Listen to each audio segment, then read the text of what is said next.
Okay, so your session objectives are to recognise details included in your presentation and discussions, and to then understand how to deliver your presentations and take part in a group discussion.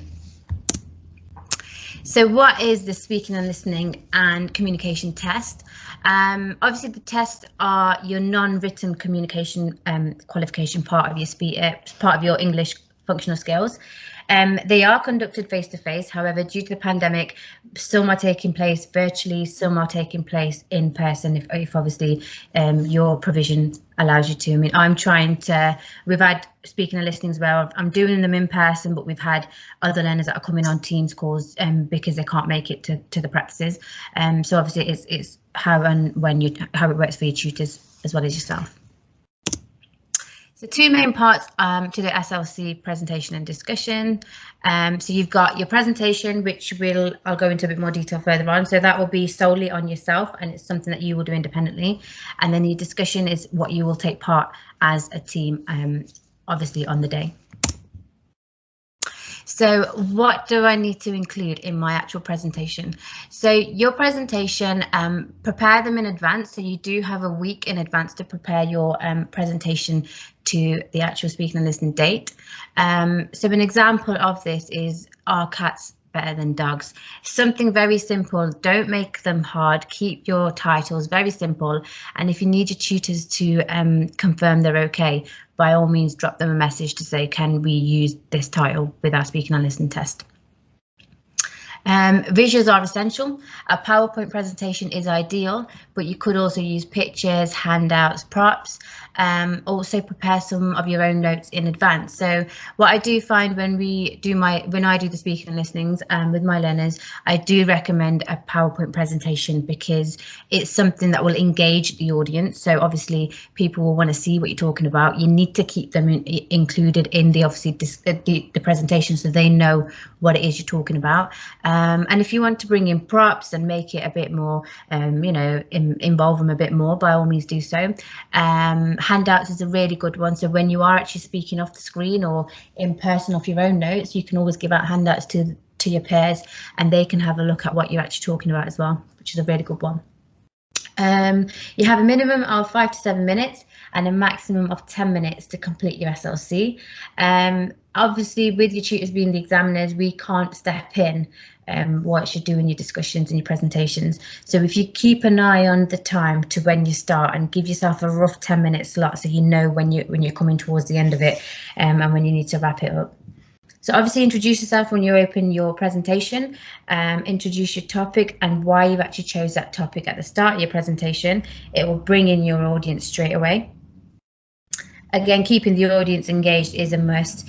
If you do feel as if somebody's not paying attention or they're not actually involved in your presentation, ask them a question. Get them involved in your presentation, because then that will give you their opinion on the presentation as well, and that way you know that they're actually listening to what it is that you're delivering.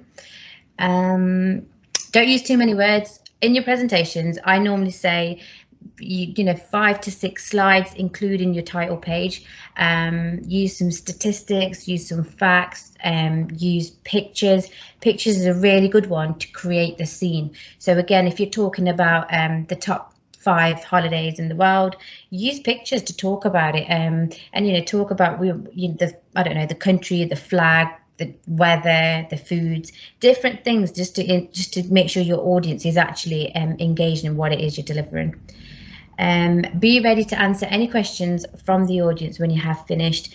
If there is a question that you don't necessarily know the answer to, you can either obviously tell a little white lie and sell it, or you can just say, look, I don't know the answer to it, but I can come back to this after the presentation and come back to it with an answer, and that should be completely fine as well. But from my point of view, I'm marking on your actual discussion, the way you speak with your learners, what it is you're delivering, how you're engaged with them, the body language. So all of that is what we're putting in your reports.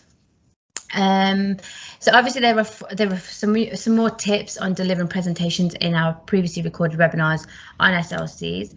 So obviously these presentations will be sent out to you. So just a quick one, if I open the link, there's a little guide to the discussion. If you click on the link, it will go through it in a bit more detail. You've got some do's, and then you've obviously got some don'ts as well. So do take time to have a look at these when you are just before you are going into your speaking list, and then you've got a little presentation guide at the bottom as well.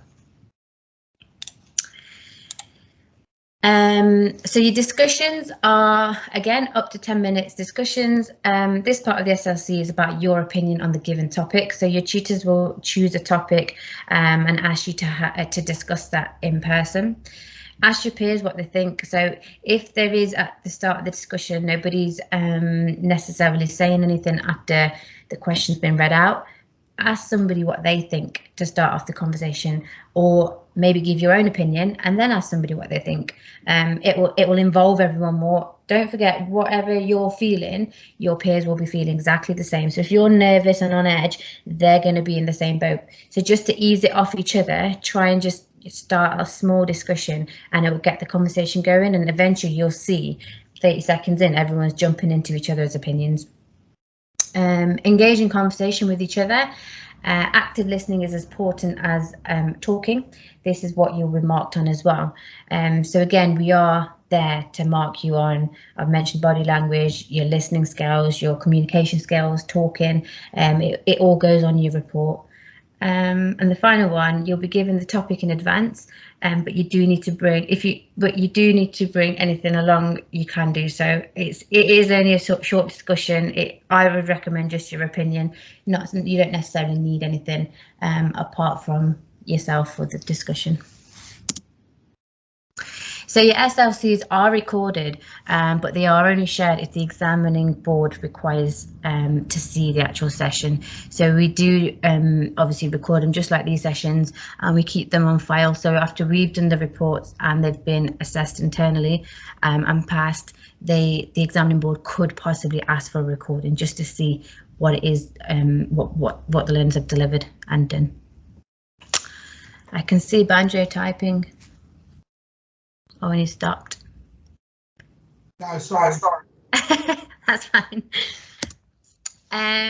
We do advise you to speak with your tutors regarding your choice of presentation topics, and maybe do a little practice run. So if you're not confident in speaking to anyone before your actual test, time yourself. So obviously do the presentation 5 to 7 minutes and see if you're okay with that. I would recommend throughout your slides to add a question to ask the audience. So I've had learners who will go through the whole presentation without saying anything. Well, obviously delivering your session, but not actually asking questions.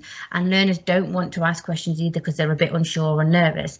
So on each slide, so number 2 to 5, add 3 questions, just so you know that you're going to ask a question, and that question could then feed into somebody else's opinion as well, and we can write that as part of your report. So that's just a little small quick session. Obviously you should be able to now recognise what needs to go into your presentation and discussions, and then understand how to deliver your presentations and take part in the group discussions. Can I just say, before we move on to asking where you feel confident or not, with the discussions, you don't need to stand in front of the classroom, or you don't need to, how we would deliver as tutors, you don't necessarily need to do that. It could be around a computer desk, 3 to 4 people, and you just sat in a little huddle talking about your discussion. So don't feel on edge thinking I have to stand up and create that scene. It's nothing like that at all.